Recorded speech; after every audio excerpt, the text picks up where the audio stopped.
Olá, pessoal, tudo bem com vocês? Então, estamos adentrando hoje na discussão mais específica do módulo 2. É um módulo onde a gente vai tratar de modo mais específico sobre a questão dos saberes estruturantes para a atuação de um logoeducador, né? Como é que nós podemos atuar numa educação orientada aos sentidos e valores? E para isso nós vamos discutir então acerca dos saberes docentes, né? Dos saberes pedagógicos, dos saberes didáticos, e tomando como premissa a própria ideia do Paulo Freire, a ideia dos saberes que são necessários ao desenvolvimento da nossa prática educativa. Então, a nossa aula de hoje ela vai versar de modo mais específico sobre a questão dos saberes docentes, os saberes pedagógicos, os saberes didáticos e como é que eles podem ser orientadores também de uma educação orientada aos sentidos e aos valores, tá?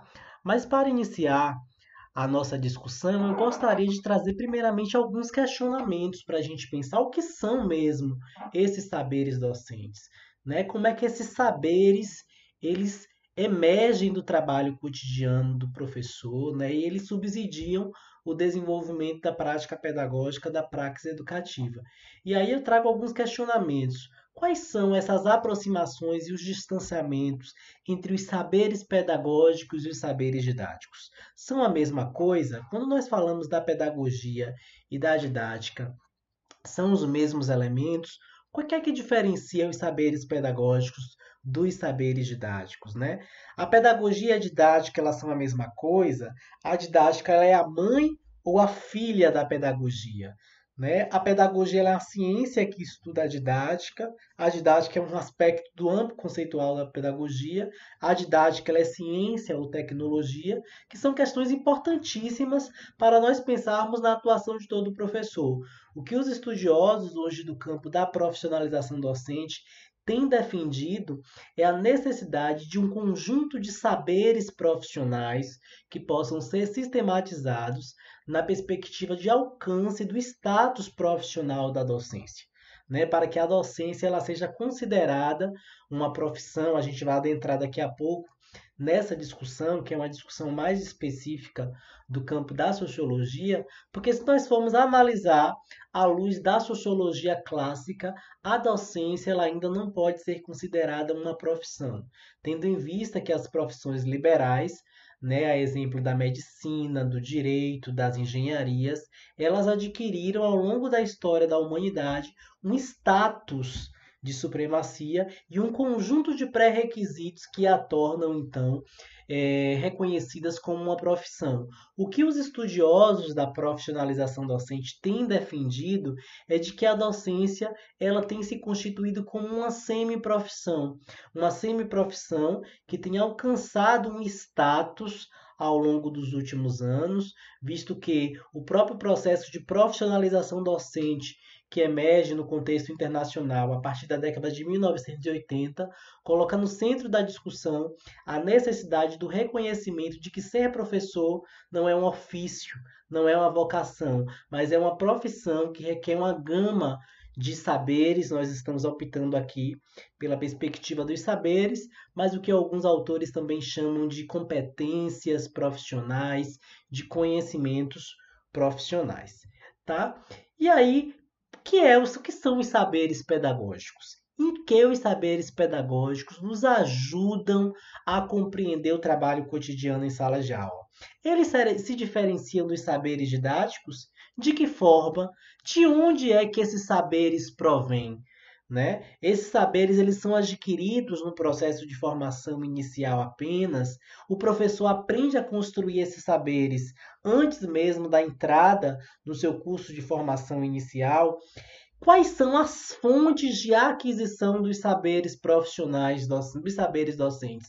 Como é que nós adquirimos, como é que nós construímos esse repertório de saberes profissionais que são estruturantes para pensar a docência?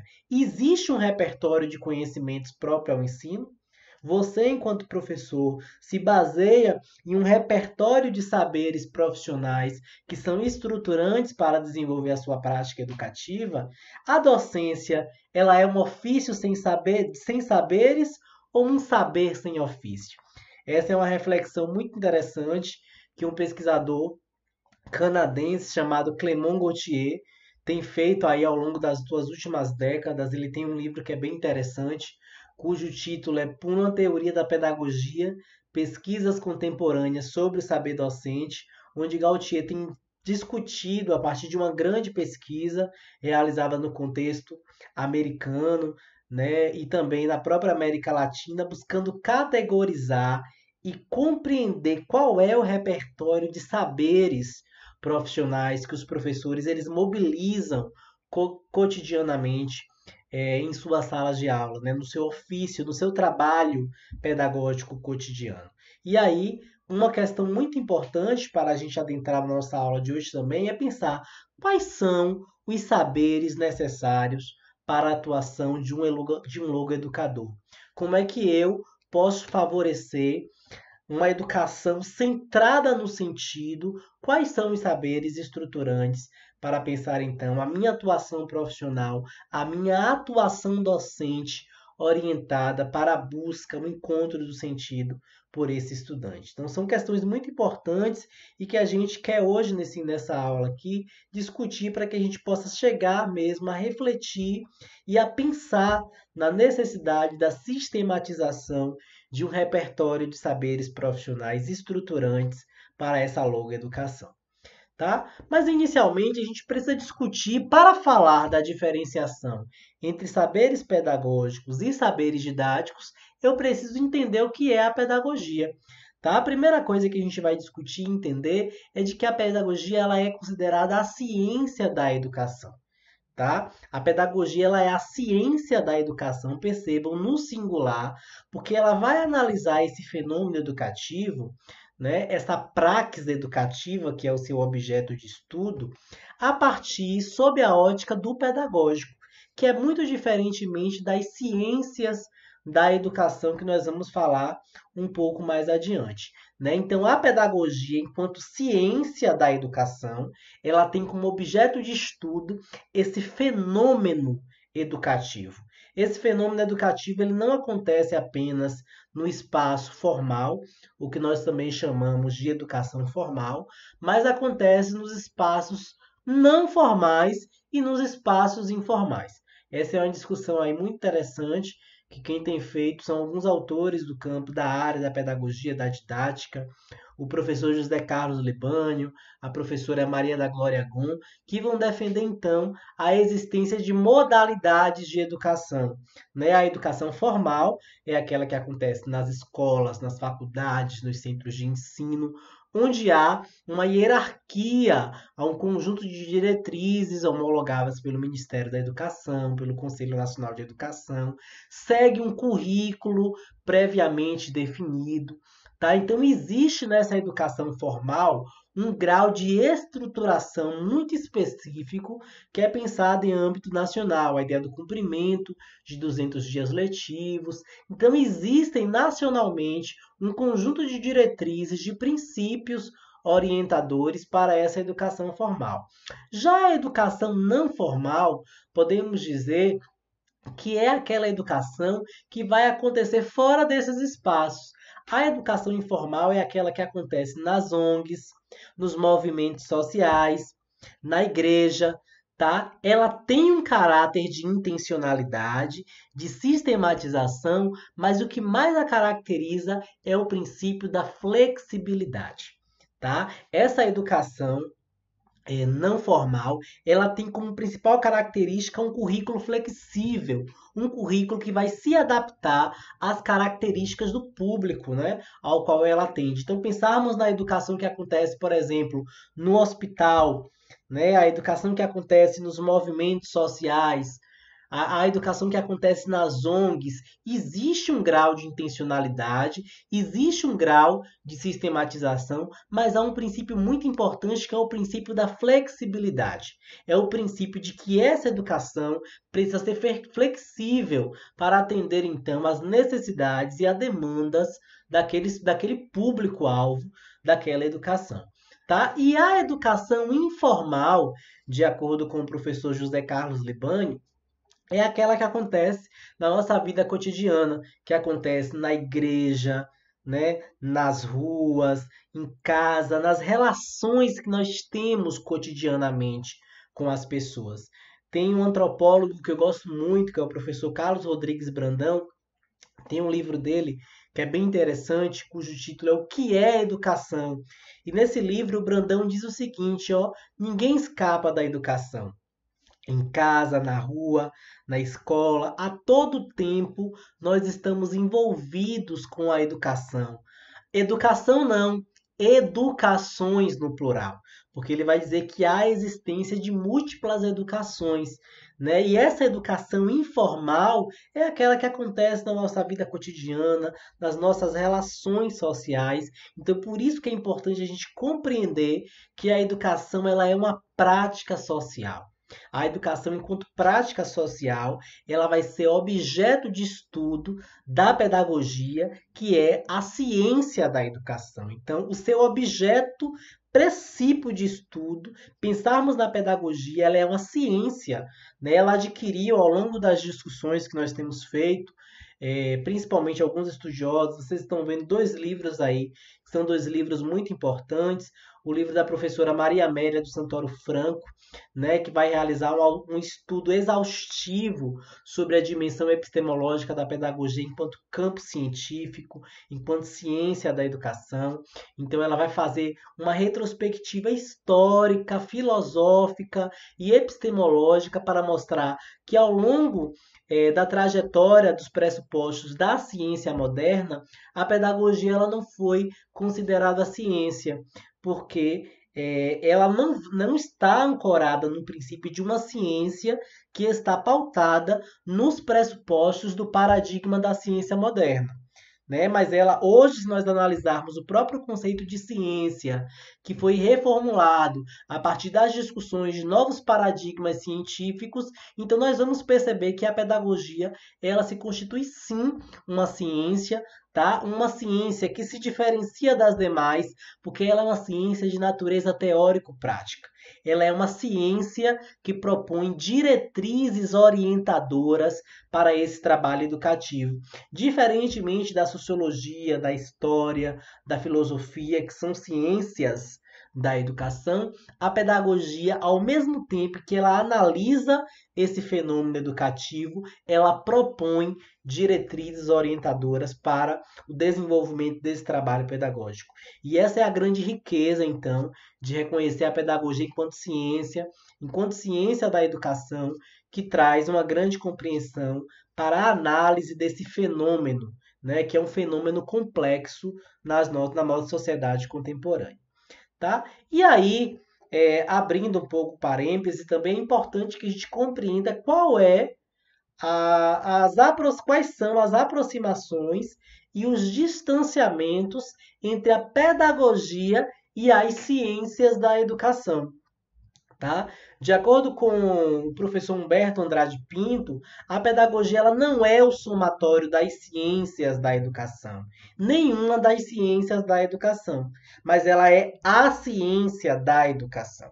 Então percebam que o estatuto epistemológico que a pedagogia ela ocupa, né, enquanto campo científico, enquanto área de conhecimento, né, enquanto campo de conhecimento, possui uma grande aproximação, mas também um distanciamento epistemológico com relação às ciências da educação. E quais são essas ciências da educação? A sociologia, a filosofia, a antropologia, a biologia, a história da educação, a psicologia da educação, todas essas são ciências da educação. Por que elas são consideradas ciências da educação? Porque elas são ciências de diversos campos disciplinares que contribuem e que analisam o fenômeno educativo. Mas há uma diferença, porque quando a filosofia, a história, ou a psicologia, ou qualquer outra ciência das ciências da educação, ela vai analisar o fenômeno educativo, ela analisa sob a ótica do seu campo disciplinar. Então, quando a psicologia ela vai estudar a educação, ela analisa a educação do ponto de vista psicológico. O mesmo acontece com a história, com a filosofia, com a antropologia. Cada uma dessas ciências da educação, ela vai analisar o fenômeno educativo sob a ótica do seu campo disciplinar.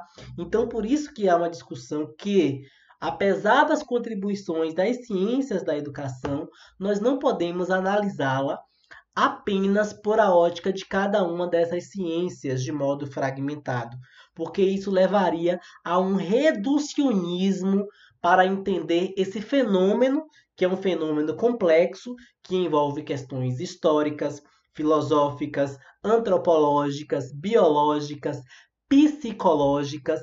Então, essas ciências da educação, claro, elas trazem contribuições para analisar esse fenômeno educativo, mas é a pedagogia que assume um status, não posso dizer um status superior, mas um status de ser uma ciência síntese da contribuição dessas ciências da educação para analisar então esse fenômeno educativo sob a ótica do pedagógico, propondo diretrizes orientadoras para esse trabalho educativo.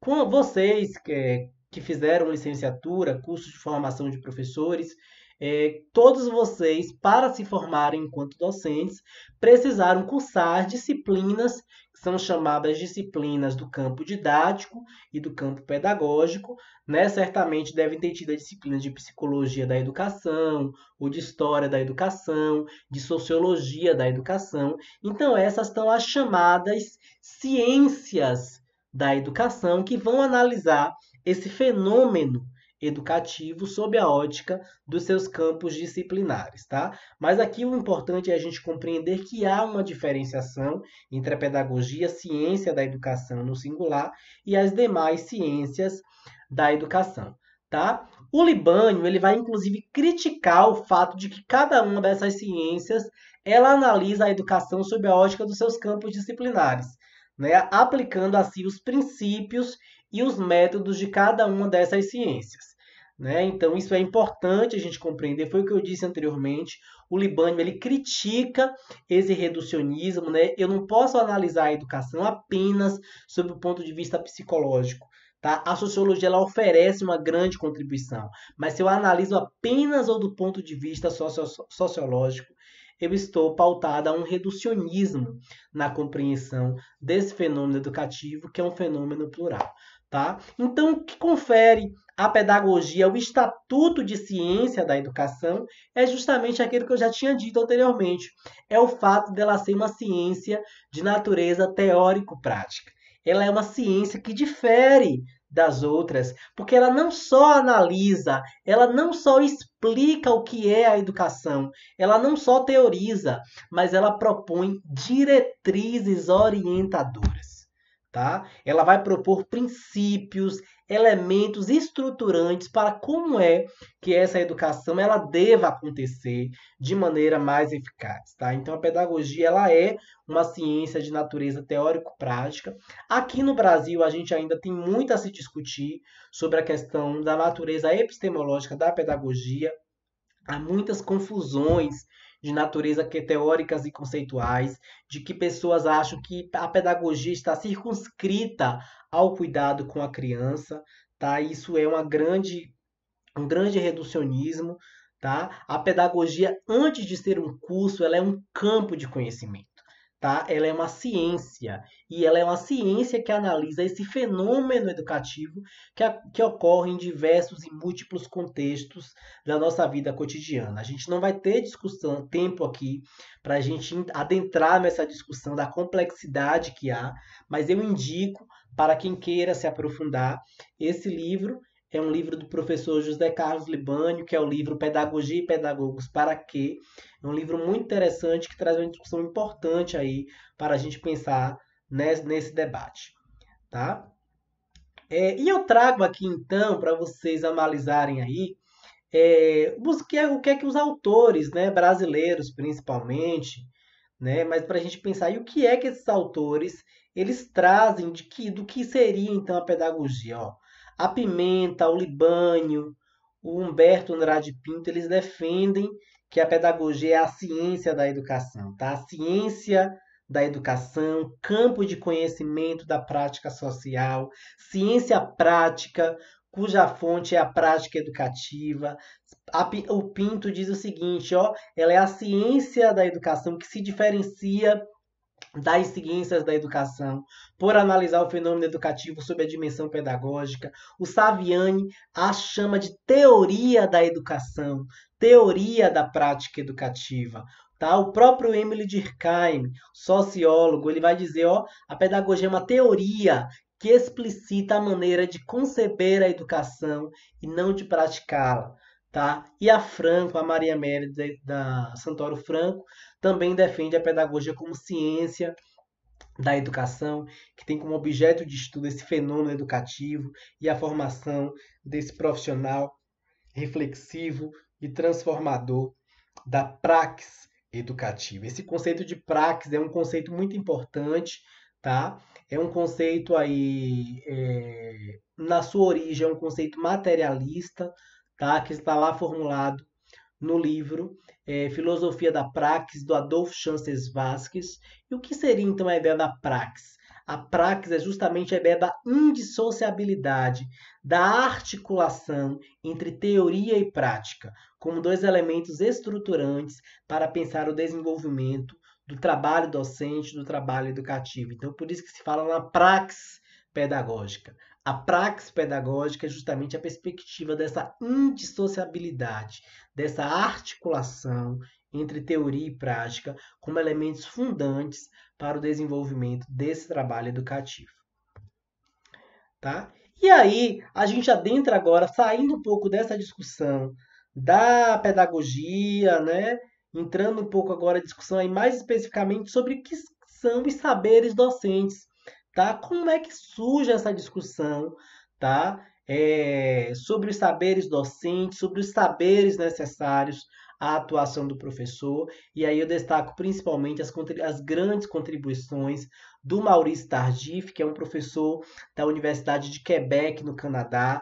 Tá? O Tardif tem inaugurado grandes contribuições aí ao delinear o seu construto teórico sobre os saberes docentes, sobre os saberes necessários à atuação desse professor. É um livro muito interessante, caso vocês tenham interesse, né, e tempo e disponibilidade para ler, vale a pena para o professor que atua em qualquer nível e modalidade de ensino, onde o Tardif vai falar de onde provém esses saberes, quais são os saberes docentes estruturantes para a atuação do professor.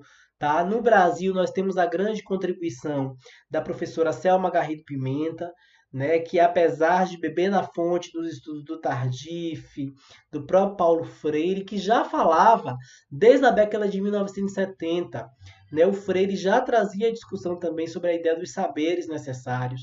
E o seu último livro foi o Pedagogia da Autonomia, publicado em 1997, onde ele escreve, o título é Pedagogia da Autonomia, Saberes Necessários à Prática Educativa, onde ele vai elencar um conjunto de saberes que são estruturantes para pensar a atuação desse professor, né? Dessa educação que seja uma educação pautada na libertação desse educando. Tá? E também a grande contribuição do Clément Gauthier. Tá? O Gauthier ele traz uma contribuição fantástica, porque ele vai fazer uma grande pesquisa em âmbito nacional, internacional, desculpem, para traçar quais são esses saberes estruturantes. Então, o Gauthier ele faz a observação da prática de professores em sala de aula para justamente explicitar quais são os saberes estruturantes da atuação desse professor. Tá?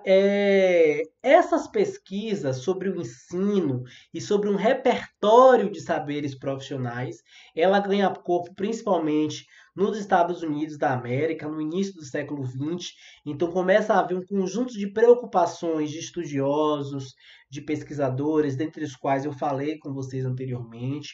Surgem várias correntes de pesquisa para então começar a compreender a ideia da sistematização desse repertório de saberes estruturantes.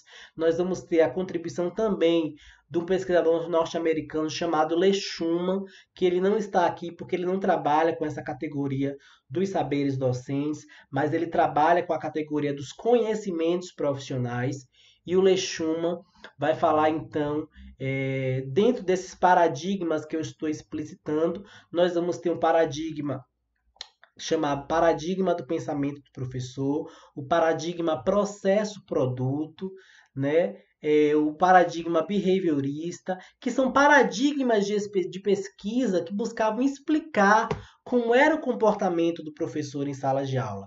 Então, vão ter o paradigma do pensamento do professor, o paradigma do ensino reflexivo, o paradigma da teoria de ensino em contexto, e aí o Schumann vai recuperar um debate do que ele chama de paradigma perdido, onde ele vai dar uma centralidade à dimensão do conhecimento, do saber específico a ser ensinado pelo professor. Tá? Nós vamos ter então diferentes paradigmas disputando, né, a pesquisa sobre o repertório de saberes profissionais. No século XX, nós vamos ter paradigmas sobre os traços da personalidade, ou seja, fazendo uma justaposição e querendo demonstrar que a atuação desse professor em sala de aula era resultante de um conjunto de elementos da sua própria personalidade pessoal. Tá? Nós vamos ter aí justamente na década de 50 e 60 esse sistema de observação muito baseado no paradigma behaviorista, tá? Preocupado em fazer observações sistemáticas das práticas desses docentes para definir então quais seriam esses saberes estruturantes, tá? O paradigma processo-produto, tá? Esse paradigma processo-produto vigorou principalmente aí a partir da década de 1970, onde o paradigma processo-produto estabelecia uma relação de causa e consequência entre a atuação do professor e a aprendizagem do aluno. Então era aí, por isso que esse nome processo-produto, que era uma característica de causa e eficiência nesse processo de aprendizagem dos estudantes.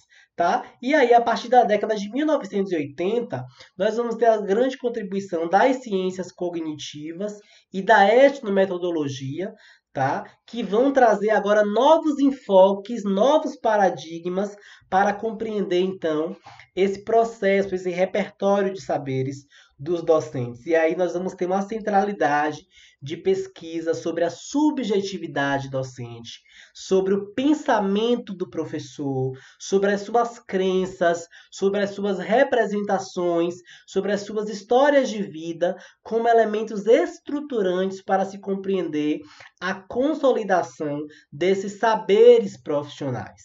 Tá? Então é justamente aí que adentra a grande contribuição do Maurice Tardif, tá? Do próprio Clément Gaultier, que vai passar a considerar a dimensão desse pensamento, desses sentimentos, né, que o professor ele está inserido. O próprio Antônio Nova diz o seguinte, que não há como ter uma indissociabilidade entre o eu pessoa e o eu professor. Né? Ele diz o seguinte, dize-me quem tu és, que dir-te-ei como tu ensinas, tá? E vice-versa. Porque ele vai mostrar que não tem como pensar como a ciência moderna, a ciência clássica pensou nessa diferenciação, tá? Então, muitos elementos da trajetória de vida pessoal do professor vai ter um papel decisivo no modo como ele atua profissionalmente. E isso é uma discussão muito profunda para a gente compreender essas fontes de aquisição dos saberes docentes, tá?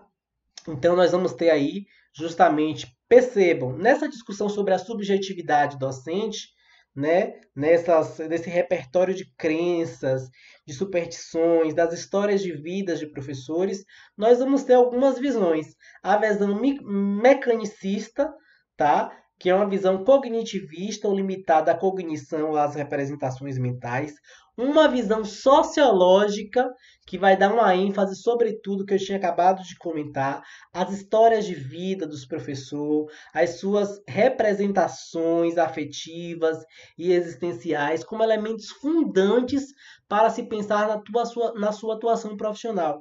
Né? De acordo com essa corrente, com essa visão sociológica, é preciso, para compreender a consolidação desses saberes profissionais, é preciso compreender esse processo autobiográfico da história de vida desse professor. É preciso compreender um conjunto de representações ao qual ele construiu sobre os saberes que ele atua profissionalmente, sobre o estudante, sobre as suas crenças do processo de aprendizagem.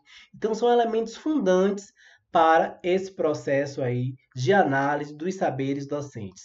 E, por fim, uma visão mais social e da etnometodologia, que vai dar uma grande ênfase de explicação aí às interações sociais e à comunicação como elementos fundantes para se pensar na estruturação e na consolidação desses saberes dos professores, tá? Então espero que tenha ficado claro aí para vocês que existem na literatura diferentes paradigmas explicativos, paradigmas científicos que vão tentar explicar esse processo de construção dos saberes docentes, né, dos saberes pedagógicos e dos saberes didáticos, que nós vamos adentrar numa discussão mais adiante, porque apesar dos saberes pedagógicos e dos saberes didáticos eles serem interrelacionados, mas eles são conceitualmente distintos. Tá? Isso é fundamental para a gente entender e atuar conscientemente. Qual é o principal desafio da atuação profissional hoje, do logoeducador ou do professor, em todos os espaços em que ele atua? É ele ter consciência, tá, de quais são os princípios, os elementos estruturantes de maneira clara e explícita que fundamentam a sua praxis educativa. Enquanto educador, eu preciso saber quais são os fundamentos teóricos e os fundamentos conceituais que balizam, que fundamentam o desenvolvimento da minha praxis educativa. Tá? E aí, eu trago a partir da definição, principalmente do Maurício Tardif, que eu gosto muito dele. Tá? Ele vai dizer o seguinte, ó, os saberes docentes pode ser definido como um conjunto de habilidades e atitudes que capacitam um profissional a desempenhar suas tarefas de forma satisfatória, tomando como critério avaliativo os padrões esperados em um determinado momento e uma determinada cultura. Então, o que são os saberes docentes? Tá? São um conjunto de saberes que são convencionalmente reconhecidos como estruturantes para o desempenho de uma profissão. Então, se eu parto do pressuposto que a docência ela é uma profissão, então eu preciso reconhecer a necessidade de saberes que são saberes fundantes, saberes estruturantes para o desenvolvimento da praxis educativa. Tá? Para o Maurício Tardif, esse saber docente ele é um saber complexo, ele é um saber que ele não provém apenas de uma única fonte, tá? Então ele é plural, porque ele é composto de saberes de várias áreas de conhecimento. O professor, de qualquer nível e modalidade de ensino, ele precisa dominar saberes da sua área específica de especialização. Então, se eu sou um médico, um engenheiro, um filósofo, eu preciso ter domínio de saberes específicos da minha área, né, específica de especialização, mas também preciso ter saberes pedagógicos, saberes que são como o estudante aprende, como ele se desenvolve, tá? Quais são as políticas educacionais que orientam a modalidade de ensino onde eu atuo, qual é a legislação educacional, né? Quais são as teorias de currículo que fundamentam a organização do trabalho pedagógico. Então, são saberes pedagógicos que são amplos, tá? E que também são estruturantes. Então, por isso que o Tardif fala que esse saber docente ele se caracteriza por ser um saber plural. É um saber que é composto por saberes de diversas áreas de conhecimento. Tá? Ele é um saber também estratégico, tá? Por ele ter um impacto às novas gerações, tá? A construção de novos conhecimentos e a definição de hegemonias no contexto social, mas, sobretudo, é um saber desvalorizado, tá? Já que a sociedade não reserva o pódio, tá? Da ciência. O saber docente do campo científico ele é visto com muito menosprezo. Por isso que há uma discussão, inclusive, de que o saber pedagógico e didático é visto com grande menosprezo entre o meio acadêmico, né? Porque do ponto de vista da ciência moderna, a pedagogia e a didática não se constituem como campos científicos. Então, por isso, essa desvalorização tácita, né, entre os acadêmicos pelo saber pedagógico e o saber didático, apesar de já termos avançado consideravelmente nas últimas décadas com a consolidação aí de diversos campos de estudo, como a pedagogia universitária, mas ainda é um grande desafio mesmo a elevação do status, né, do saber docente, tá? Porque ele não tem, diante da comunidade acadêmica e científica, o mesmo status de cientificidade como os saberes, né, das diversas áreas de conhecimento. Tá? E aí, o Tardif, né, ele vai fazer um grande estudo e ele apresenta os saberes docentes da seguinte forma, ó. Ele fala dos saberes da formação profissional, tá? São saberes que são adquiridos nos cursos de formação, tá? Os saberes disciplinares, os saberes curriculares e os saberes experienciais. Tá? Então, quando ele fala dos saberes da formação profissional, ele está se referindo aos saberes que provêm das ciências da educação, tá? O que o professor aprende no seu curso de formação inicial, os saberes disciplinares, que são saberes específicos da área pela qual ele é especialista, o saber curricular, que envolve o conhecimento dos programas da sua disciplina, das políticas de currículo, dos processos de discussão sobre os paradigmas científicos daquela área de conhecimento e, por fim, os saberes experienciais. E aqui eu abro destaque para colocar em relevo a contribuição dos saberes experienciais. Os saberes experienciais são saberes que brotam da experiência prática do professor. É aquele saber que é construído na lida cotidiana, tá? Ao qual o professor muitas vezes não sabe definir, mas pratica. Eu gosto muito de uma expressão que a Cristina Dávila ela utiliza, que ela chama de indefinível praticável.